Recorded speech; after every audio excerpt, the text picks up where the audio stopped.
The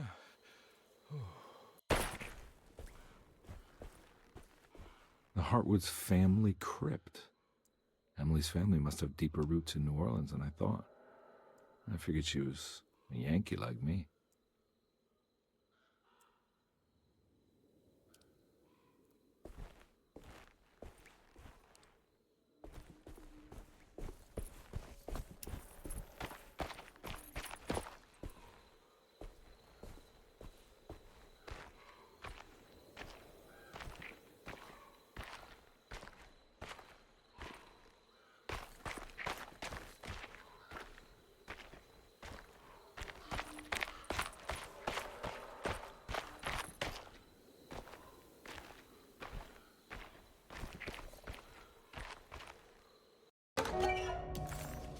What's this? Now what do we got here? Got it.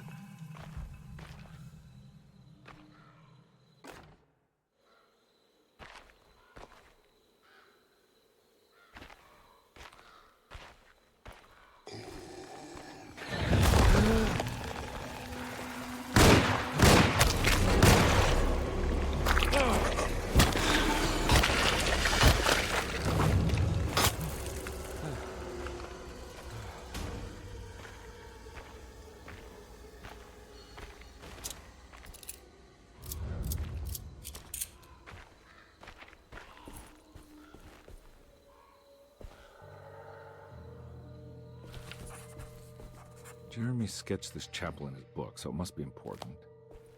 Looks like I'll need more medallions to open it, though.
many of them. I gotta get out of here.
that's over.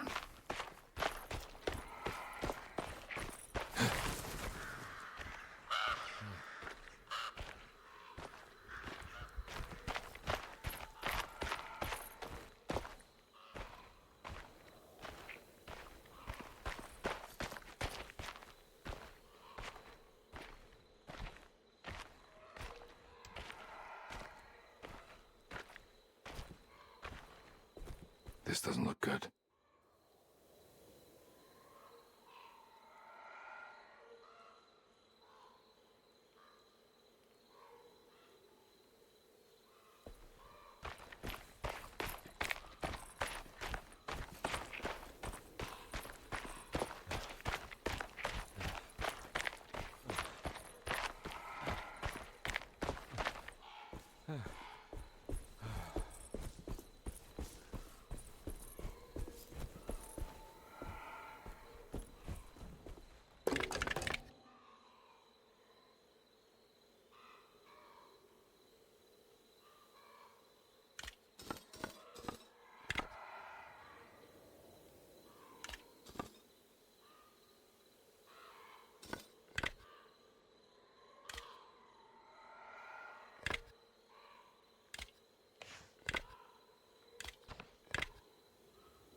Please don't touch her.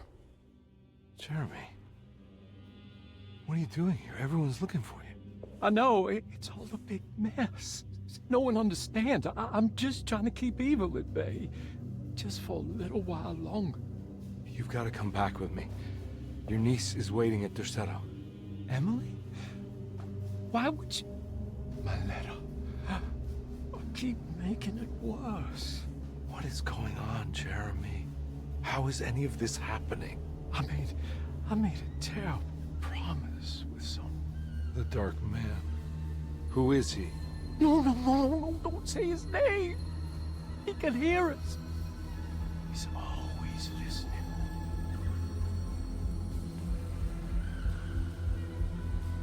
Jeremy, I need to understand what is going on. I promised him everything. When the sun rises, I will be chained in his sunken desert temple for an eternity. But at least the evil about to awaken in Derceto won't harm anyone outside of that cursed place. You're acting crazy, Jeremy. I want to help. There's nothing you can do. And what's all the business about Teruea? Why did you want to go there? I can't go there. I'm not allowed. But you wanted to.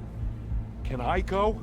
Tell me, will it help me to break your pact? Is there something there that would help? Why would you give me hope? That's so cruel. Okay, sounds like we're onto something here. What should I— Look out! Behind you! Run! Don't let him take you!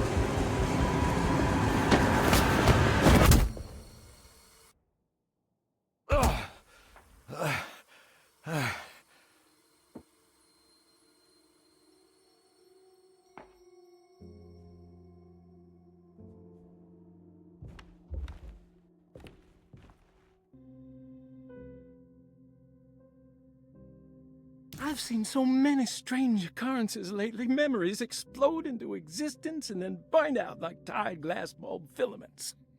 Dreamscapes crash down from the stars and sink into the sea. Doors that lead to nowhere and absolutely everywhere at once. With all this reverie, I want to think there's a chance that you found a way to remain alive in some way I cannot fathom. Just like I've learned to navigate with my talisman. Maybe you, with all your knowledge, you somehow knew a way to find me again, perhaps in Teruea. Oh, my love, Jeremy.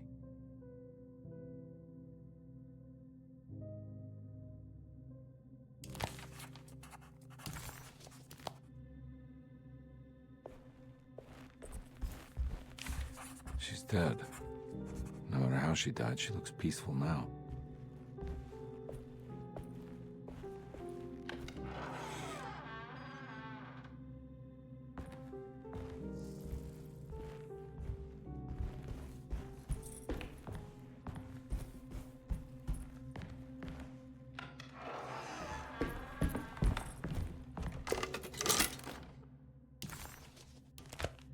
The telescope left.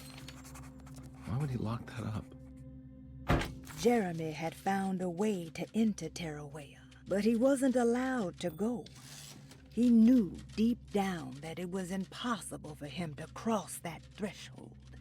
Instead, he hoped that Perosi would go in his place and burn his library to the ground so he could start again. But she never got the chance. Perosi had her own problems, her own demons, and she died suddenly one day without warning. Holding the telescope lens in his hands, Detective Comby suspected what it was. At least a part of the key to that paradise Jeremy so desperately wanted to see. Curious what he would find, he felt eager to put the lens to use.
Whoa.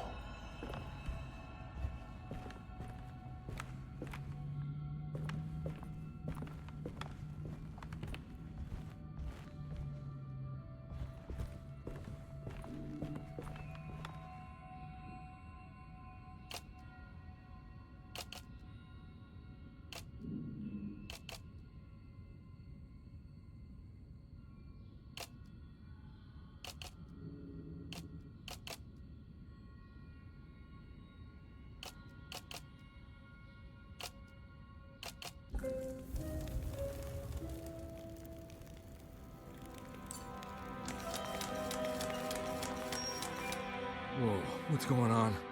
It's dialing in something all on its own and it's showing the way to another memory? Where is that?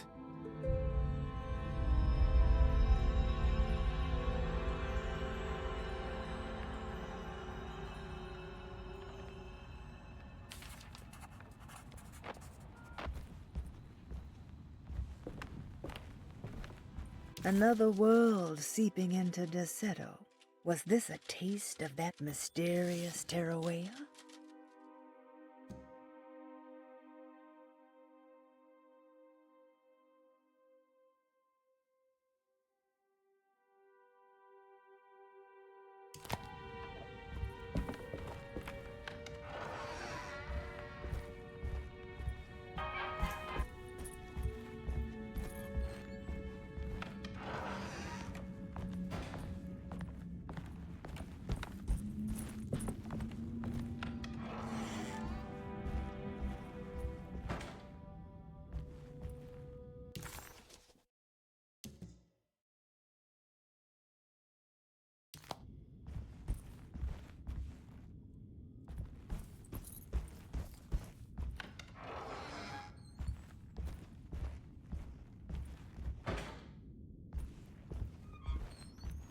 Here we go.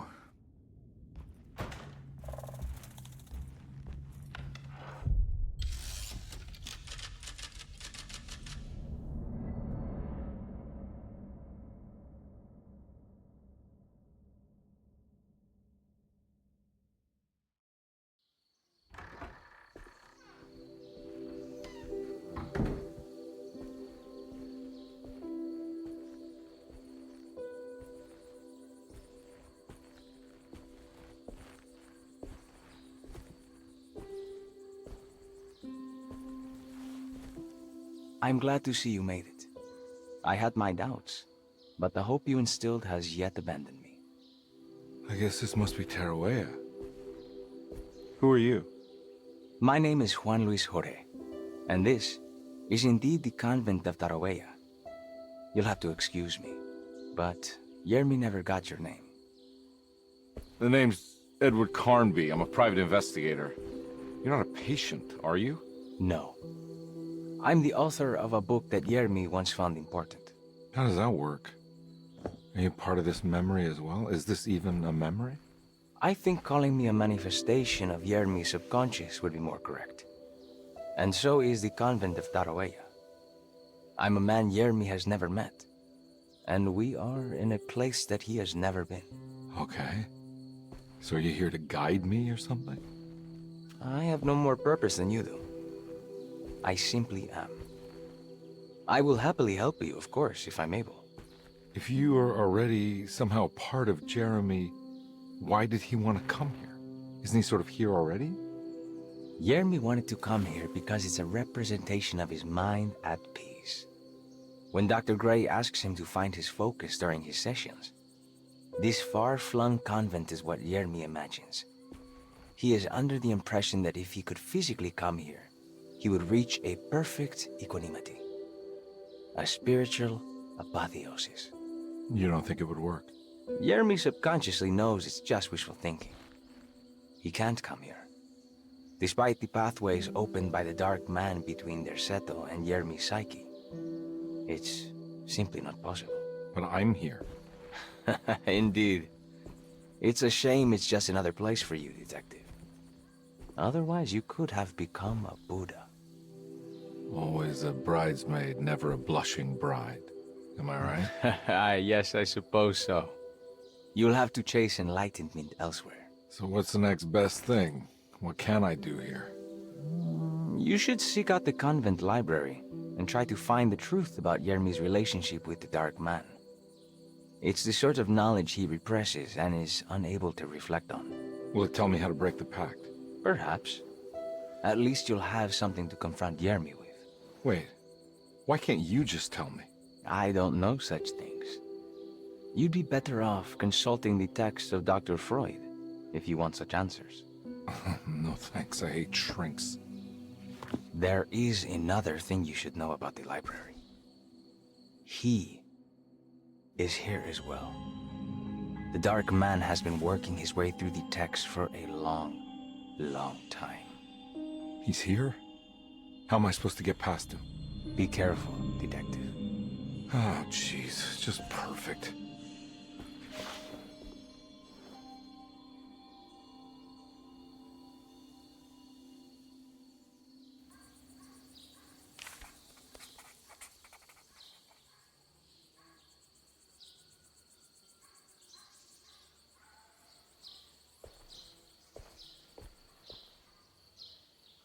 You have any advice on how to deal with the Dark Man? I suppose suppression could work. Try not to pay him any attention.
Oh.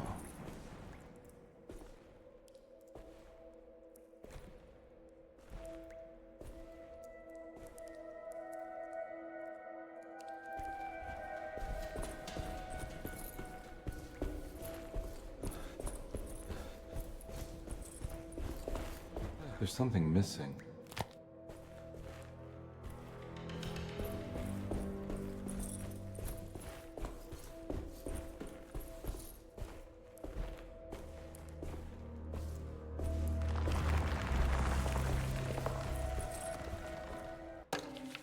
The great library was endless, beautiful, and terrible. An Akashic record for the universe inside the mind of Jeremy Hartwood, now corrupted by a story forced upon him, told by a maniacal liar, an evil conjured by science and secrecy. I will suspend a room and lock away the foundation of his character. Its key will be left to the librarian, the only thing invisible to the Prowler.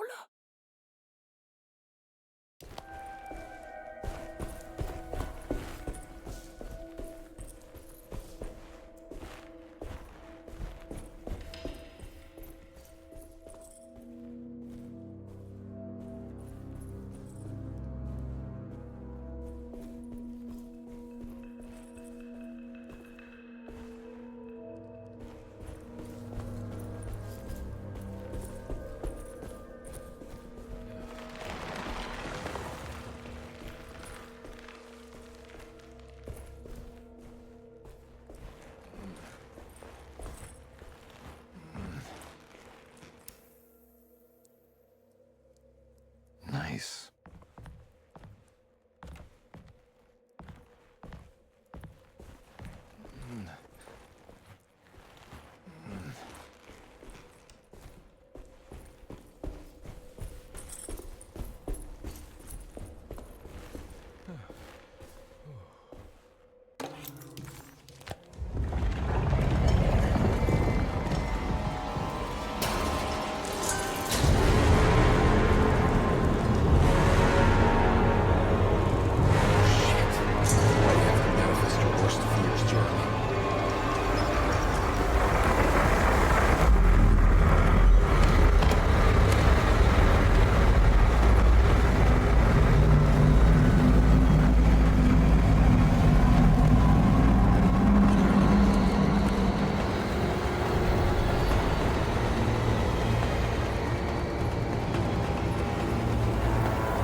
Here's something.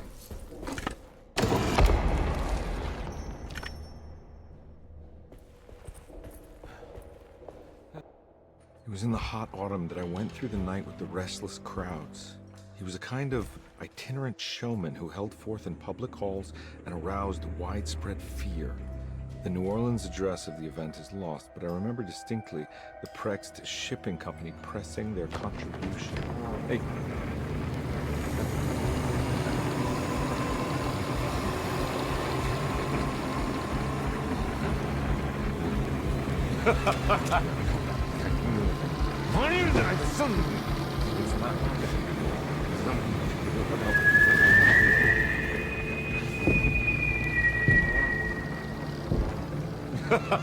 Detective!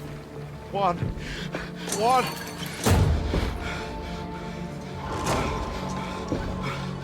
I hope you found what you were looking for. I fear there is no going back.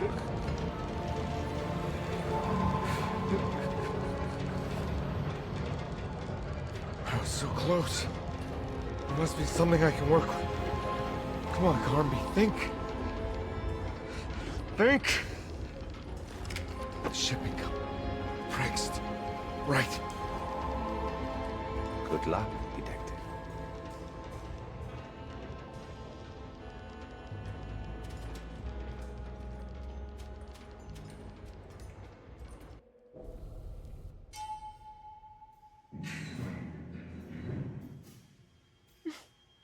Well, thank God you're here, Detective.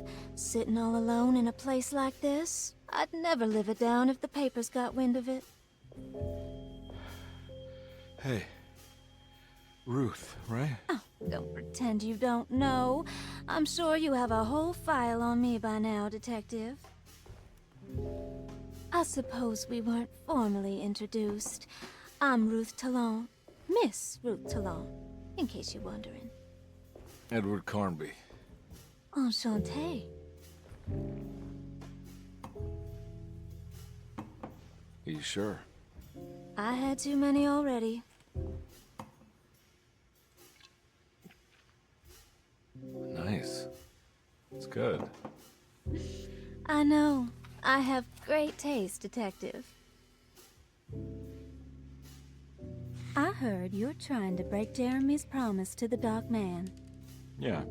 Do you know anything about that kind of stuff? No, but it makes you wonder. If he made a promise, can't he simply stand by his words?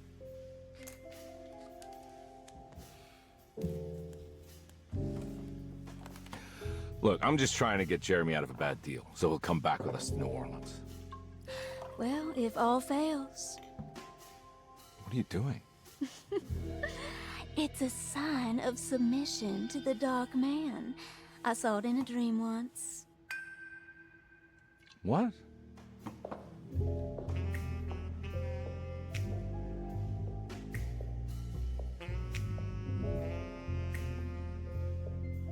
You don't know the Prext Shipping Company by any chance? I do. They made big money during the war. Their waterfront office is just over there. How did you do that? Do what, Detective? Bonne chance. Hey, have you seen Emily Hartwood anywhere? Are you trying to make me jealous, Detective? No, I haven't seen your doll anywhere.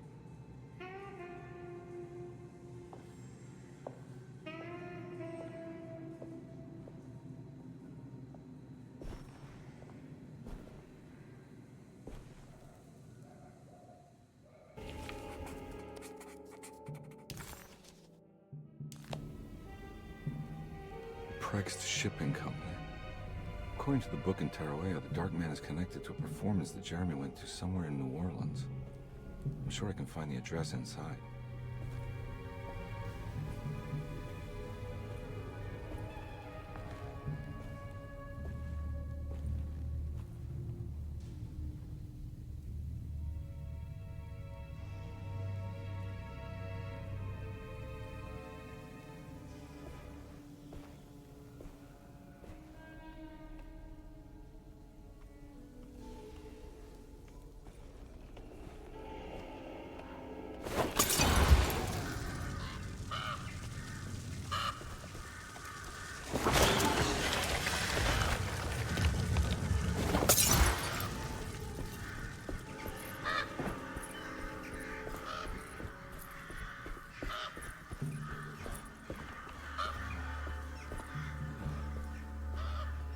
It's locked from the other side.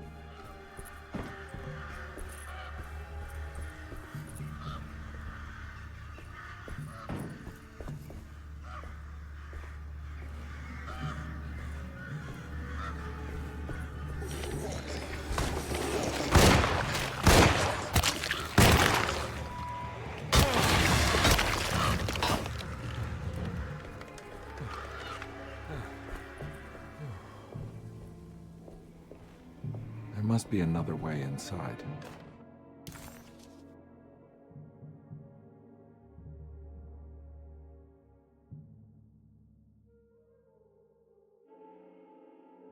The sewer system has a tunnel running right below Preg's shipping company. I bet I can use it to get inside.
Hold on.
through.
Made it inside the warehouse. The office must be upstairs.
Hey, I always wanted to try one of these.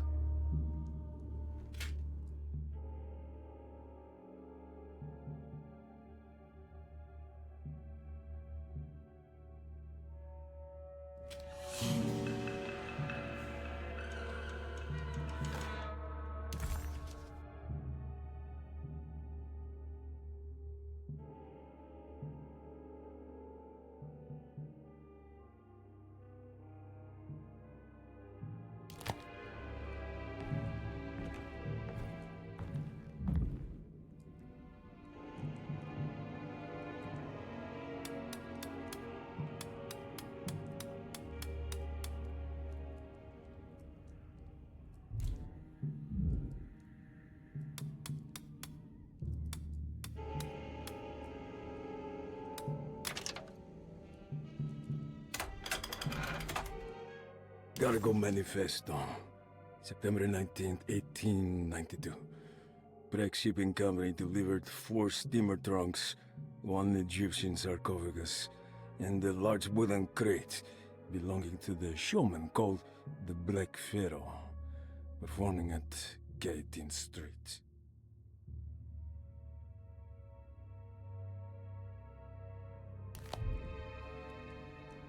Here we go. The address where Jeremy first encountered the Dark Man.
Looks like the fog cleared up.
You want to tell me what this is all about? Welcome, Detective, to the greatest show this side of the Mississippi. Now the hotel, the Black Pharaoh, the ancient magician who lived 1,000 lives and wore 1,000 masks. I can see why you settled on calling him the Dark Man. Saves your breath. So, you got scared by a stage magician, and now he's living inside your head. You can mock me, Detective, but you would be the crazy one to think his presence can be ignored. Look where we are!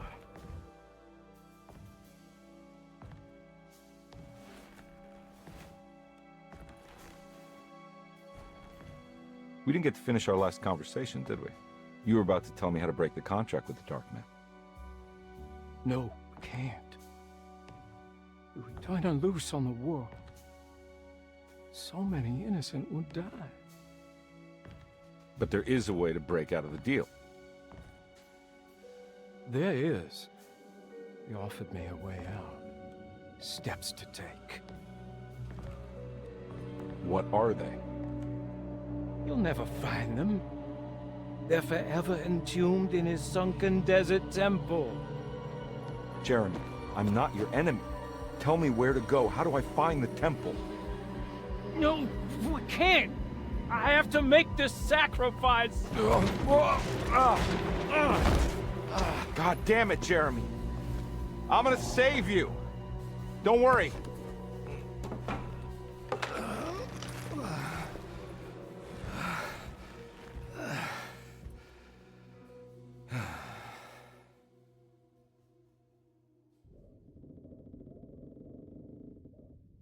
How do you save someone who doesn't want to be saved? Well, he's gonna get saved no matter what. I just need to find the temple somehow.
Oh.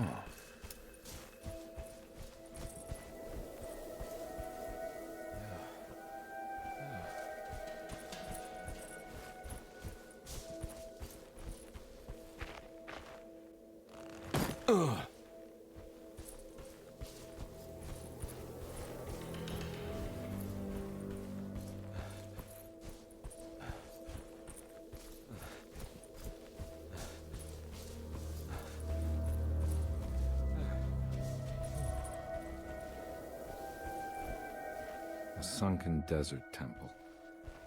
I better get down there.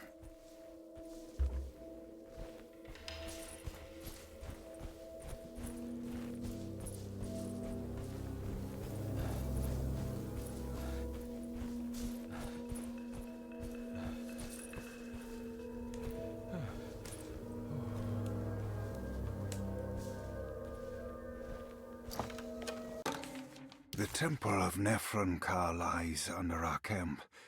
Despite all efforts, that unholy site did not collapse, but sink beneath the sand. The pharaoh is long dead, his name meticulously stricken from all ancient writing. But that stage meant for blood and terror remains. The temple is said to be lightless, built to harbor all the haunters of the dark found in the very depths of our universe. Calling on the gods meant creating a bridge between our world and theirs. The terrible Aldebaran of Taurus, the Black Sun, was seen as the most important star in the night sky. Because, according to the Kitab al-Azif, it was said to be the home of that crawling chaos known as Nyarlathotep. Through ancient mechanisms, it was said that the priests could open shafts channeling the light emitted by that strange stone called the Shining Trapezohedron. Several streams pooled together above the statue of that dark man would then be sent through space towards the Black Sun, a message to the gods. The gifts bestowed on the sender are completely undocumented, but often assumed to involve dark blood pacts, where souls are traded for malicious miracles.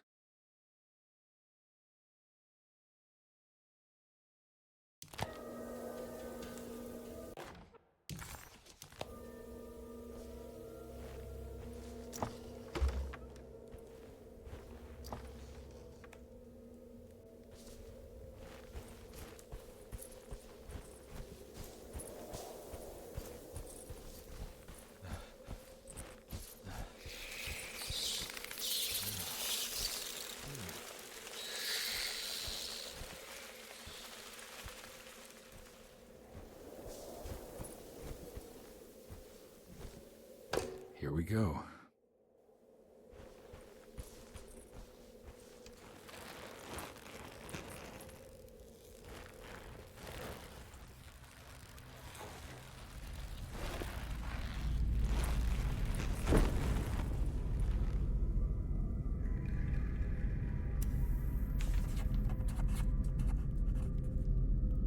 It's the star constellation from one of Jeremy's books. The Taurus. I got a feeling this is it. This is where the contract is hidden. But how do I get to it?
looks operational.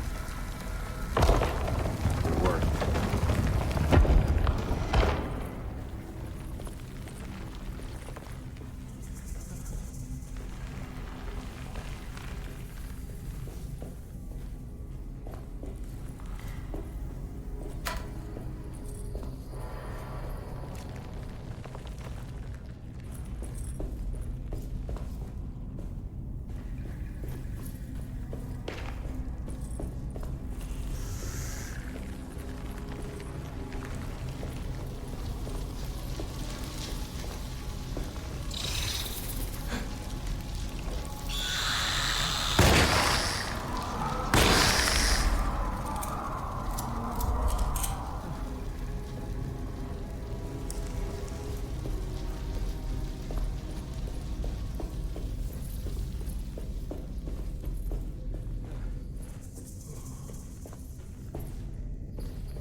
This is ready to collapse.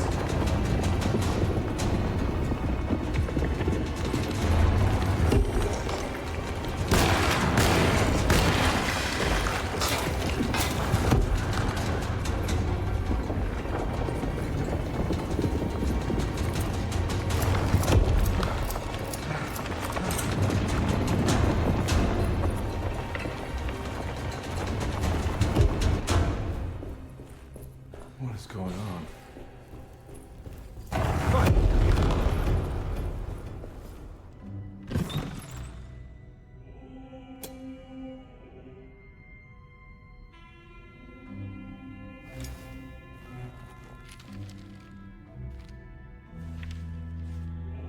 Acknowledge psychological trauma, breakthrough barriers of self-deceit, temperamental behavior. These are the Dark Man's terms. The contract. Huh?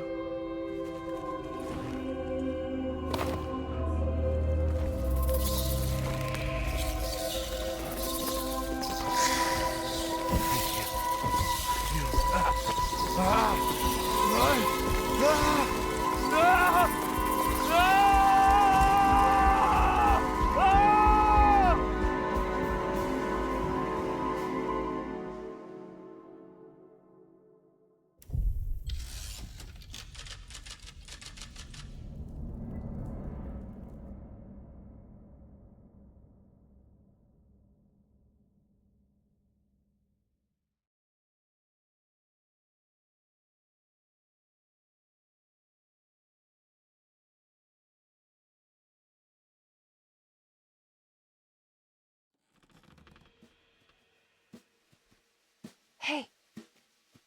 Hey, detective.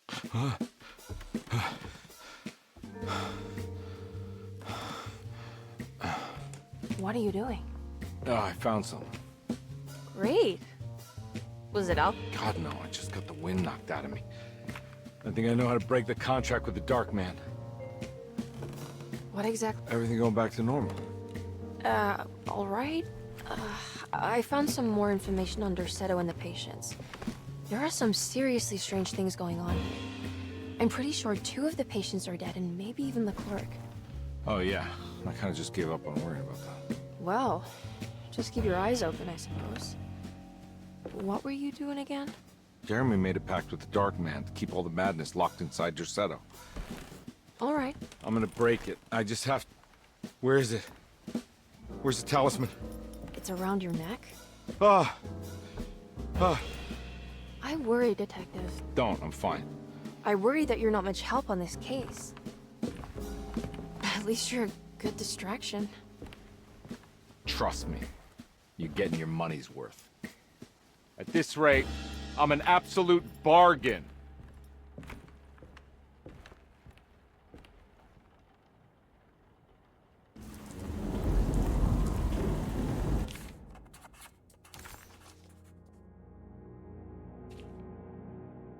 He must first acknowledge psychological trauma in order to proceed. The lying must stop, so we can break through the barriers of self-deceit. Finally, temper manic behavior. Medicine has failed me. Nothing can be done to dispel the hardwood curse. Only the sacrificial dagger may release the despair from Jacob's eye. Yet, doing so would be the doom of Derceto. Let this curse of mine be a weapon for once. I accept your demands, oh, crawling chaos. Build your prison around this godforsaken hospital. When evil has been starved, I will stay buried forever.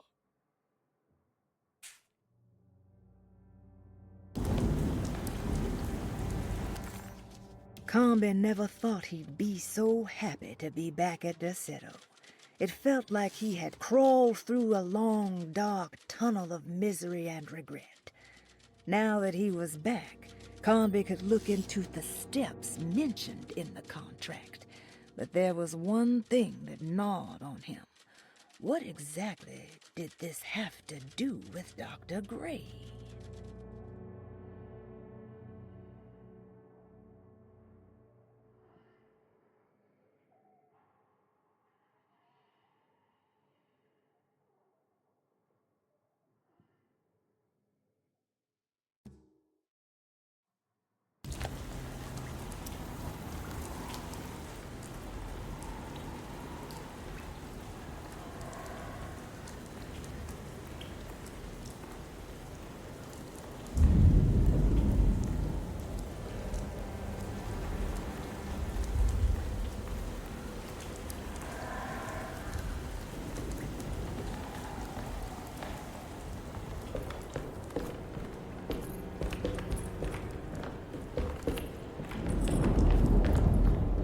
Just what this evening needed. Some ambiance.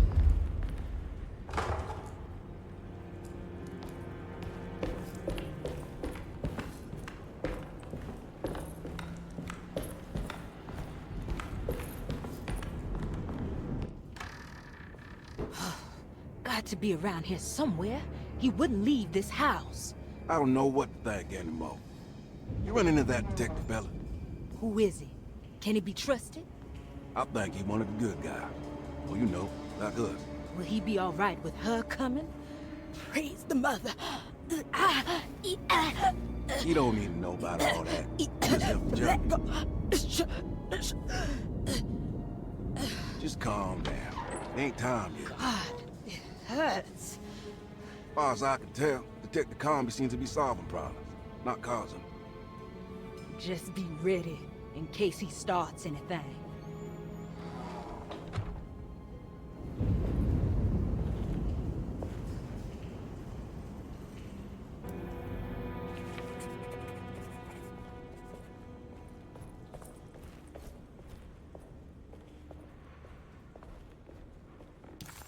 The two orderlies still hadn't found Jeremy. Conby figured this was good news. Emily had reminded him about some strange deaths at Derceto, and Conby wasn't sure who he could trust.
hell was that?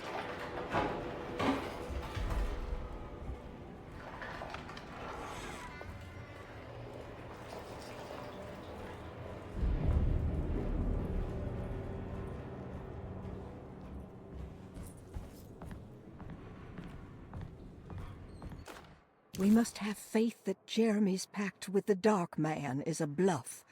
If we are lucky, our visitors will find him and prove it's all nonsense before night falls. What is true is our attempt to call on her. Too many things have happened for this evening to be in vain. Think of Jack and Cassandra, even Perosi, whose circumstances I can't understand. Grace is a goat without horns. She knows it and will play the role. You must talk to your brother, Baptiste. I worry that he will fail us. Mrs. Thompson.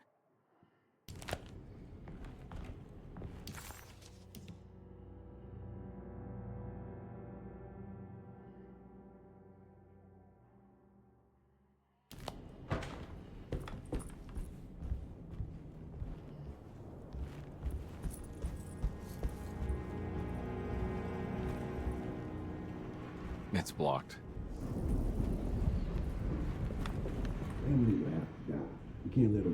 I don't want to run into the orderlies right now. Not sure I can trust them.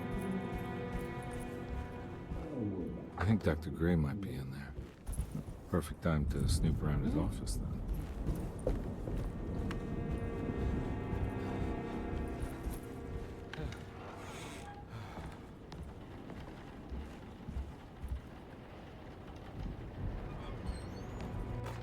Lunacy and the Astarte Artist Colony, a monograph by Yael Klein.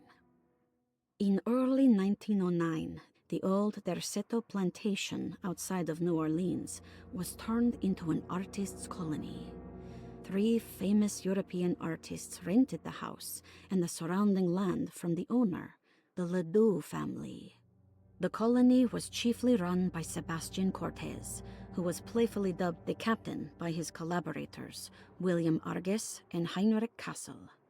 The colony existed for 6 years, until one day all 12 members disappeared without a trace.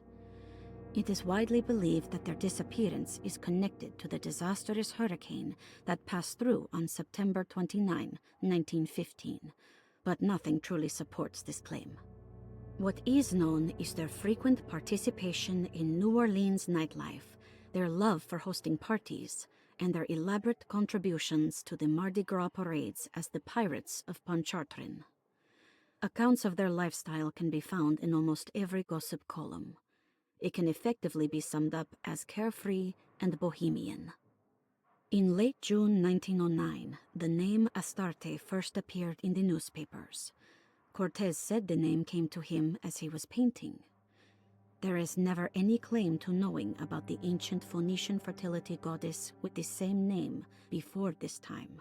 His fellow colonist Heinrich Kassel did know, because he later produced sculptures that show clear references to ancient idols of the goddess.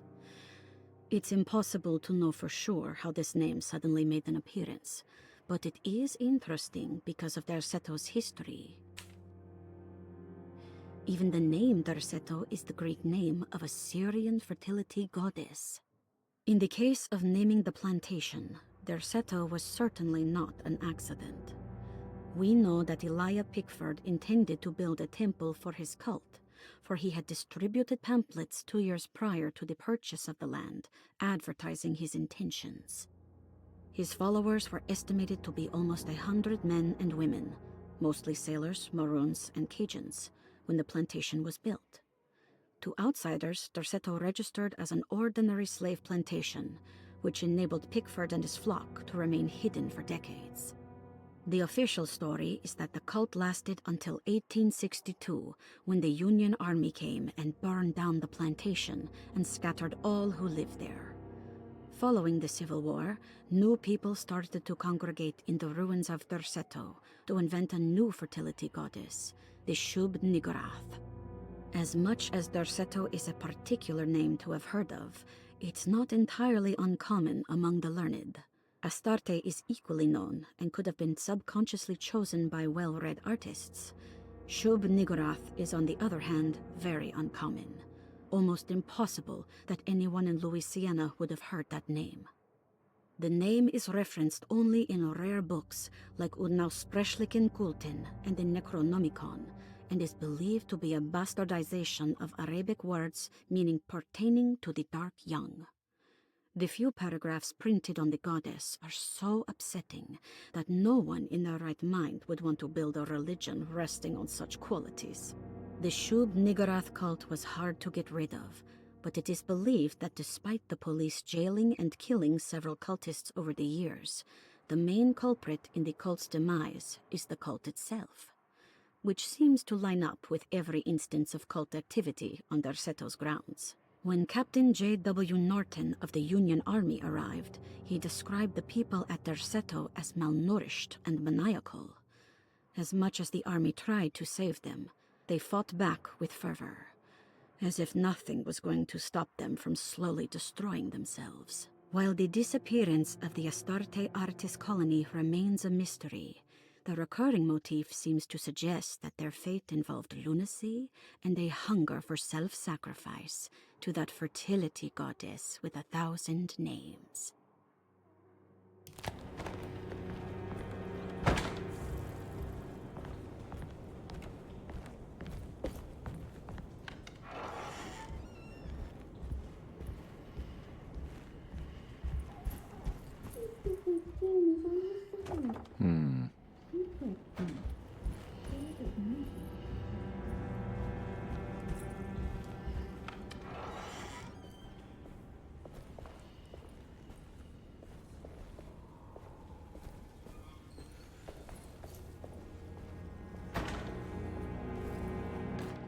Mrs. Thompson, I understand the last week has been busy. Under these circumstances, I find it important to remind you that Derseto's concerns are not a public matter, nor is it something that should upset you. Please continue your excellent work, and don't spend a thought on the death of Perosi, or, more importantly, the suicide of Cassandra Beauregard. They should mean nothing to you or the staff. I rely on your loyalty, and trust that your close kinship with the Tabois siblings will keep Derseto's secrets hidden. Dr. Gray.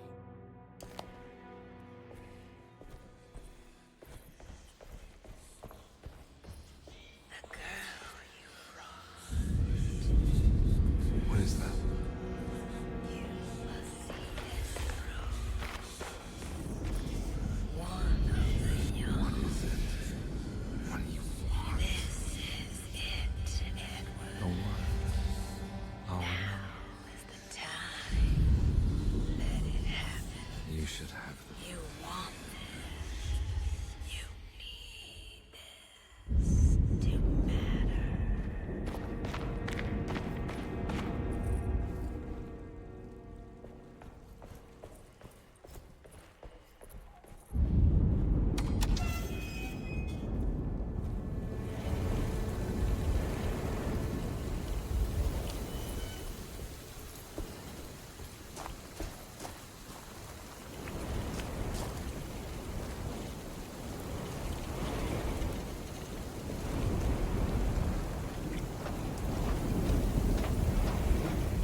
Detective Comby, I'm terribly sorry that my niece has pulled you into this mess. Please, with all my blessings, take her away from this cursed place. I have destroyed that Eater of Worlds and locked it away in the attic and retreated to a place of hiding. Tell Emily I'm safe. Tell her all the lies you can think of to make her listen. Take her back to New Orleans. Sincerely, Jeremy.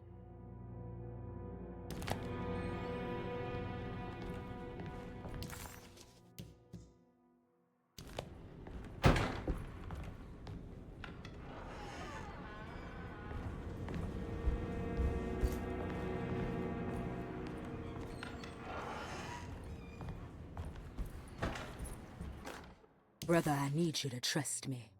This is the most important moment in our family's history. I know you have doubts and that the terrible Mama Loa told you lies. I would never betray you. I promise.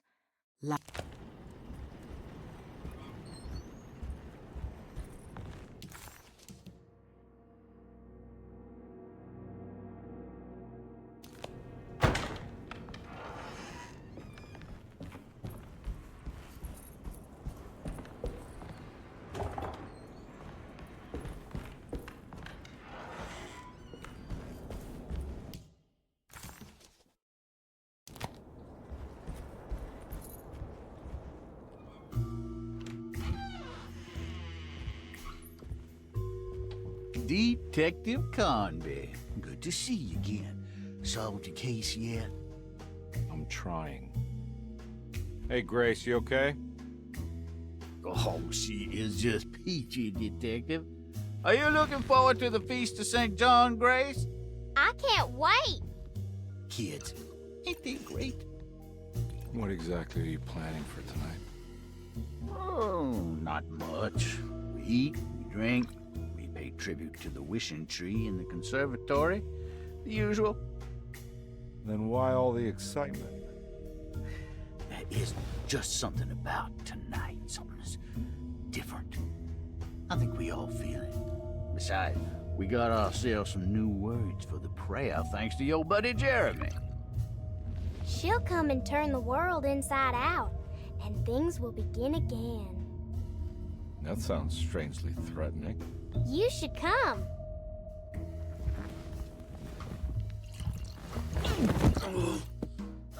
God damn it, Grace. Stay put for once.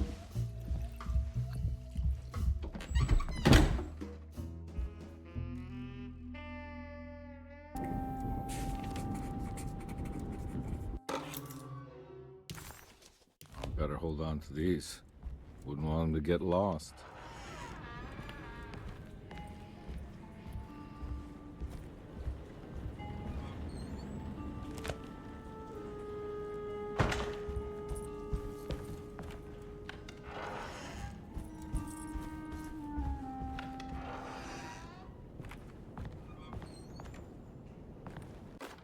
Jeremy knew that the only one who could help him now was the guest in room number 3.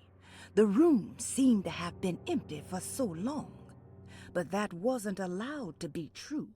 The story needed to be different. To include something from the outside, he would bring the guest back to room 3 and show them what was in that safe. 913. But those were not the right numbers. That was the combination for the safe in the clerk's office.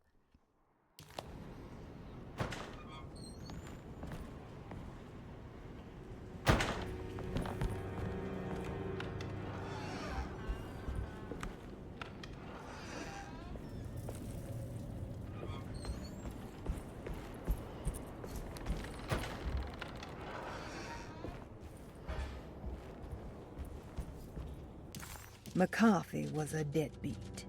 His mere presence annoyed Conby. It was like watching the worst version of himself mock him by simply being worthless. While Conby enjoyed watching the child outplay the drunkard, there was something terrifyingly familiar about Grace.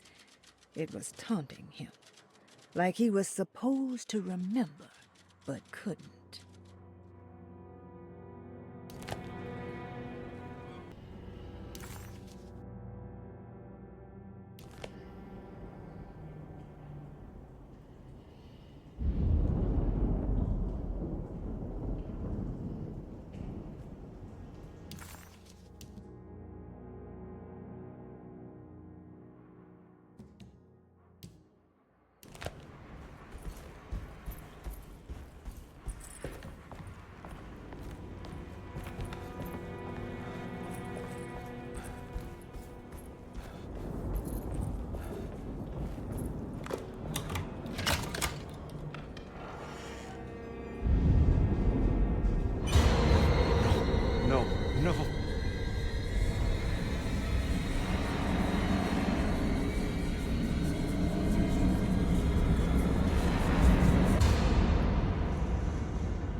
surprisingly neat. Maybe I've been selling that old barfly short.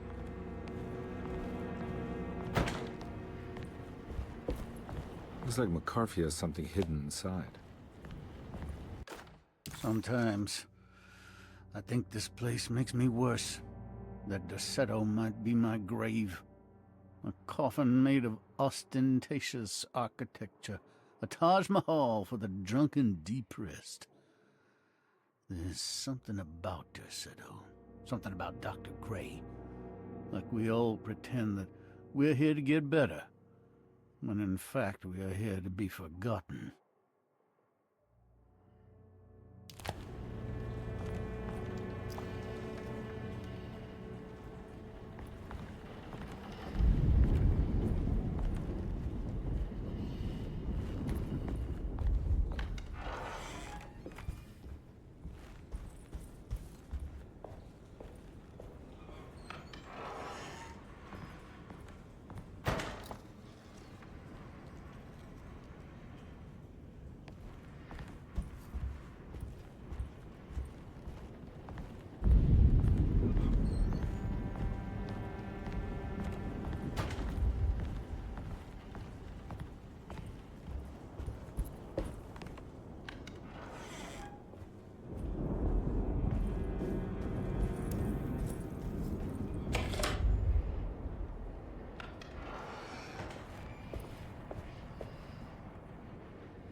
There must be a spare key to Dr. Gray's office in here somewhere.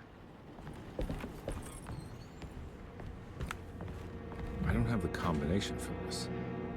Maybe Jeremy did.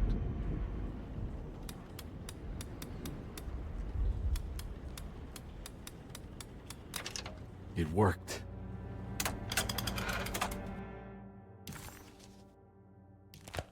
The last guest in the empty room suffered from severe maladaptation. I must write this down, because if I understand the condition sufficiently, it could make me deny this fact at a later date, and there is reason for me to think I may come to suffer the consequences from this dysfunction, as some who came in contact with the guest seemed to adopt a new worldview in which everything was predetermined but broken. Upon accepting this worldview, some memories became unmanageable and later rejected. I do not know what this means. I cannot even remember the fate of the guest. I think they were simply misplaced one day and forgotten. Just like all documents pertaining to this guest, they have all been destroyed, or they never existed in the first place. Who wrote this? There has never been a guest in the empty room.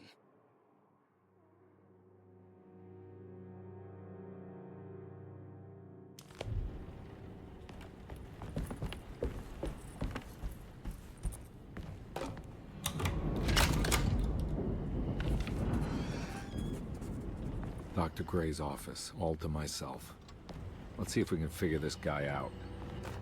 I have finished tidying up Miss Beauregard's belongings. I will leave it to you to contact her agent and have them collect her things. I found one of Grace's drawings she might want back, along with this key in her room, which I believe you've been looking for. Mrs. Thompson.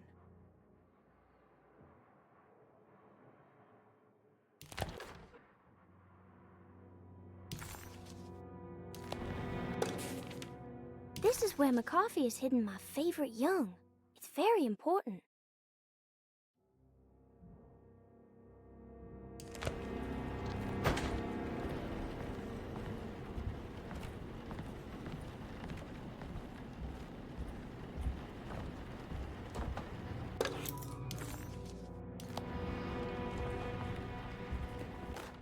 Dearest Dr. Manzetti, I find myself in a losing battle with my patient. As I've disclosed in my previous letter, his delusions have him completely captured. It's bad enough that he is torturing himself with paranoia, but his madness turns out to be quite persuasive to others, effectively laying the ground for mass delusion. I am writing to you in hope that you can give me some guidance. Beyond my ambition to avoid devastating surgery on my patient, I have grown worried about my own defenses. The words of my patient are deranged, yet they often resonate with something primitive within me. I have tried photographing his brain with X-rays. It was surprisingly difficult to get good results. Dark blotches on the plates kept obscuring all details. My patient looked at the bad plates and cried out in terror, telling me the dark areas was the shadow of the worm, eating him from inside. I could not see anything out of the ordinary. I hope this is a sign that my mind is not as receptive to the madness as I had feared. After further inquiry, my patient described the shadows inside his mind as some kind of chthonic monstrosity that wants to undermine his sanctuary. This is clearly a reference to a place he calls Tarawea, a sort of library or convent that works as a psychological haven. With this imaginary haven threatened by this Chthonian, he has now constructed another, less pleasant hiding spot. Lately, he has been bringing up a metaphor of a steamboat that has run aground, that he feels like he needs to start the engines and reverse, but he is afraid that the hole in the hull would cause the whole ship to sink. I've been watching him turn this metaphor into reality for the last week. He knows it's made up, but he is doubling down, trying to make it a real memory. I feel certain that this is my chance to break through the barriers of his self-deceit.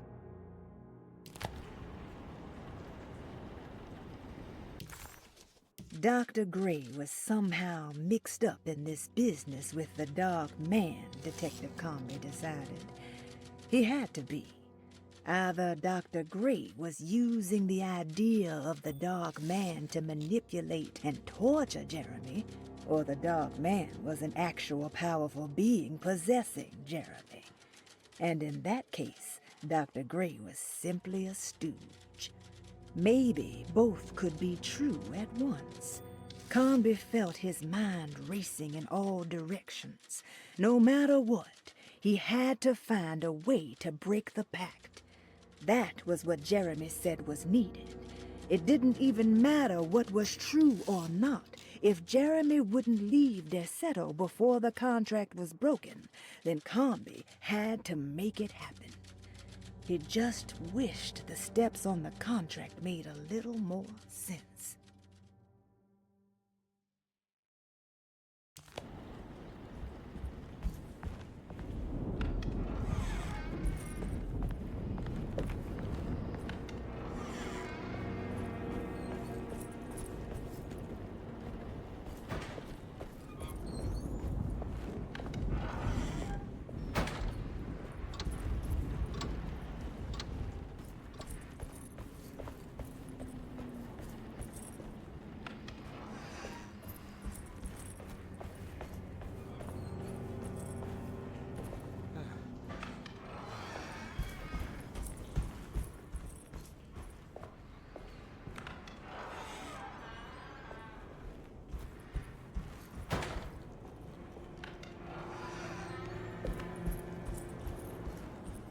Looks like McCarthy has something hidden inside.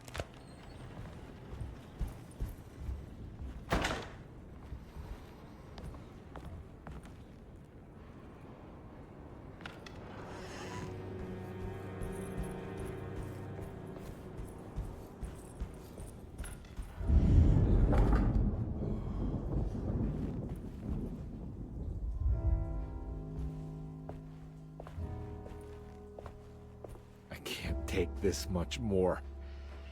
This has to end.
This doesn't look good.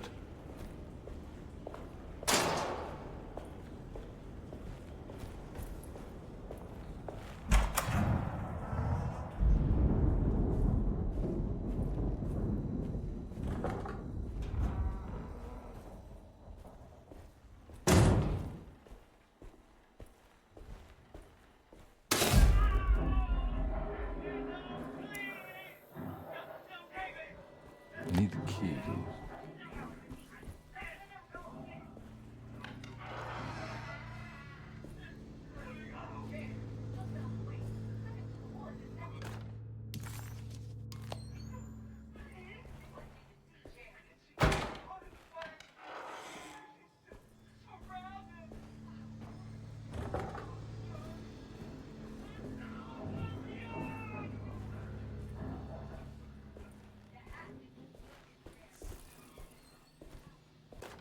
Radiography, patient Jeremy Hartwood, date June 14, 1930. Plates.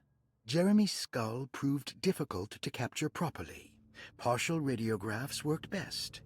A complete picture of the brain can be assembled by piecing 3 plates together. Observations.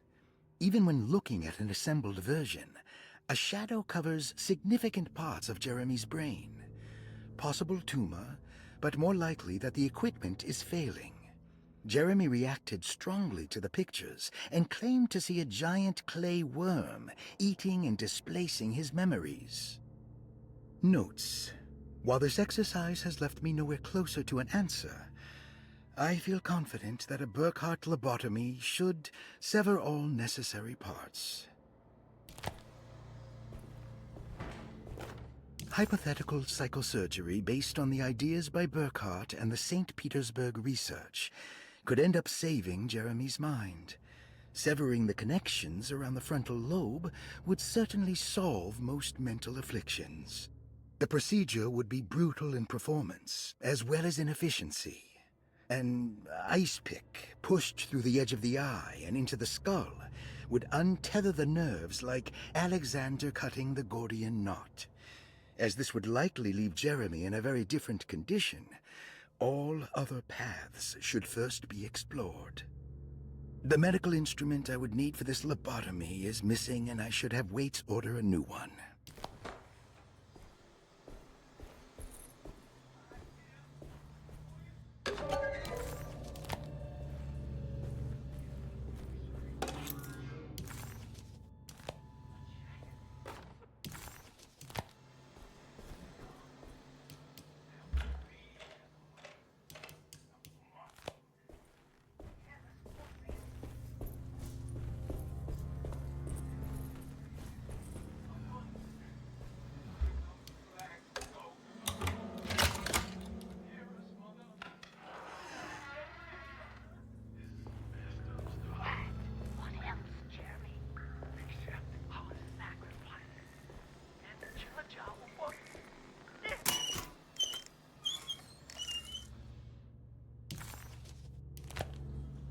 if I do.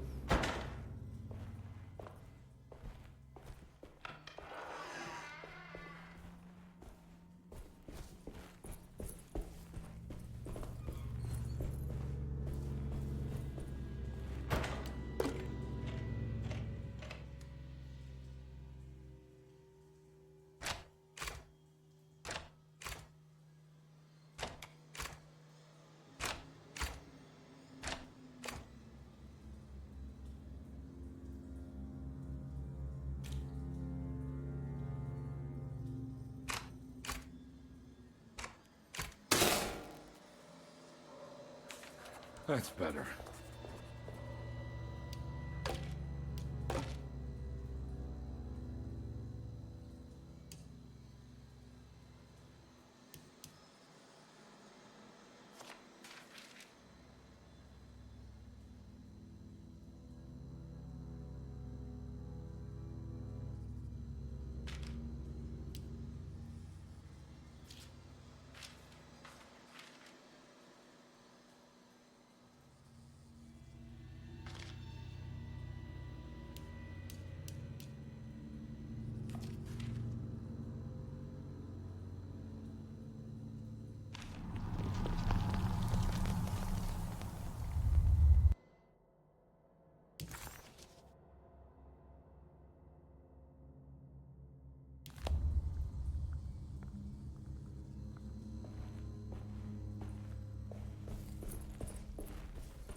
Why does this keep happening? What am I supposed to do?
This is my room. I belong here.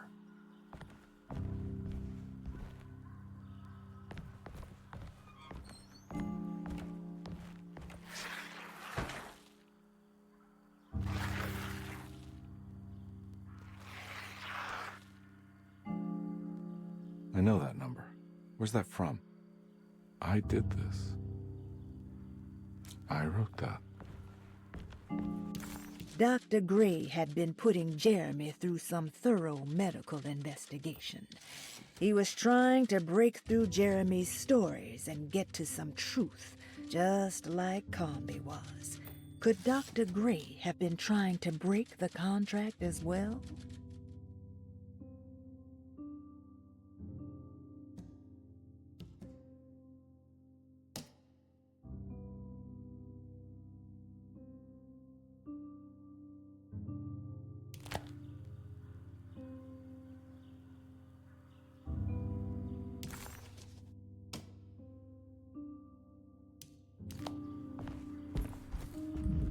I know the combination. I carry it with me.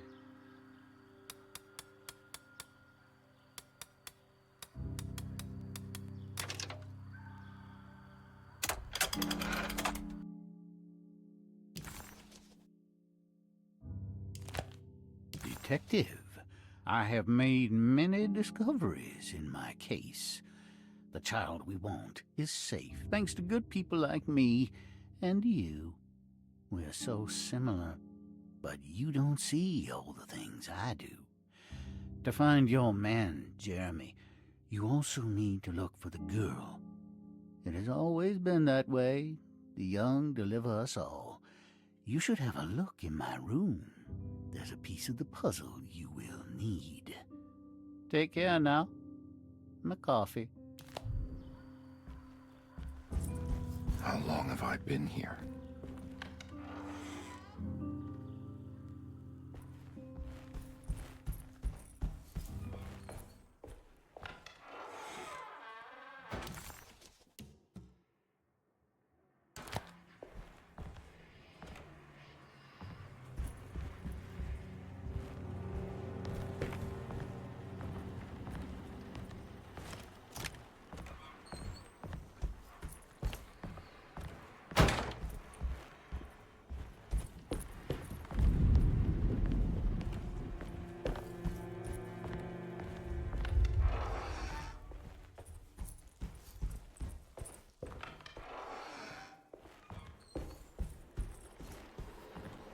Looks like McCarthy has something hidden inside.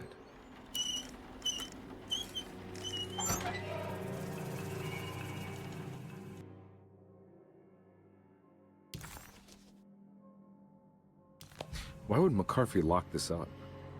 Was he trying to keep Grace from completing the shank? If so, couldn't she have just made another drawing?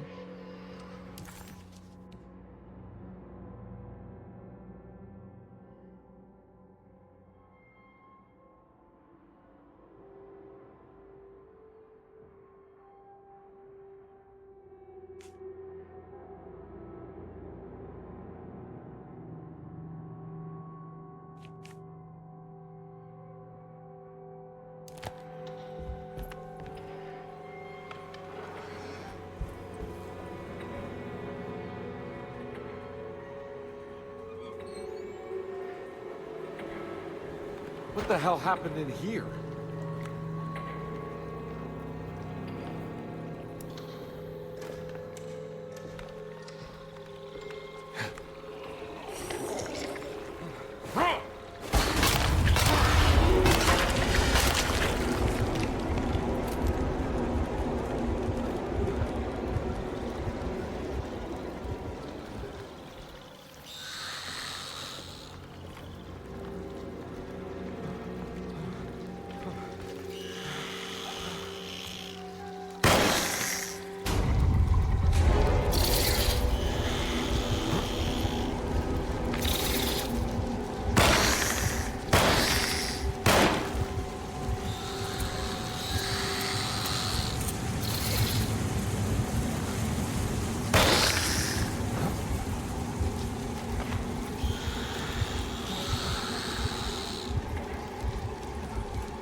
There's something missing.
Place looks familiar. How am I back at the office? Jeremy's never been here.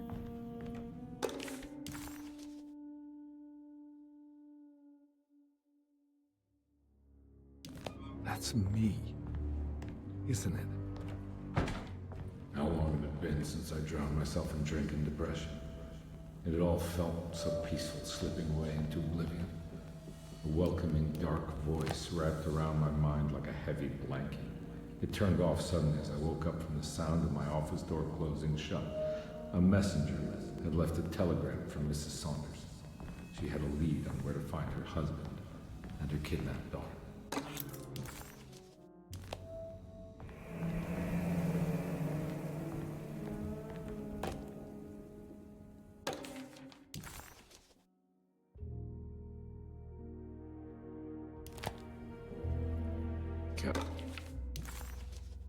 I used to drink so much back then. When was this exactly? What case was I working?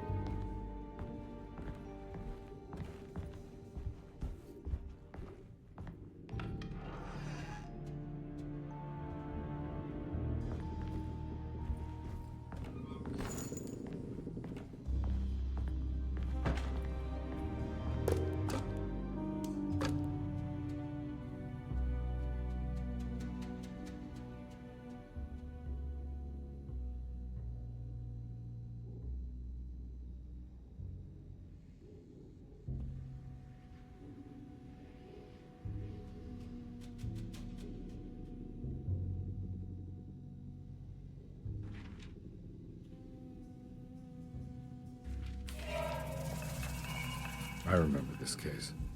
Some kid got taken by her father, headed out of state, but he had made a mistake by selling a painting that his wife actually cared about to a collector named Thornhill to fund his venture.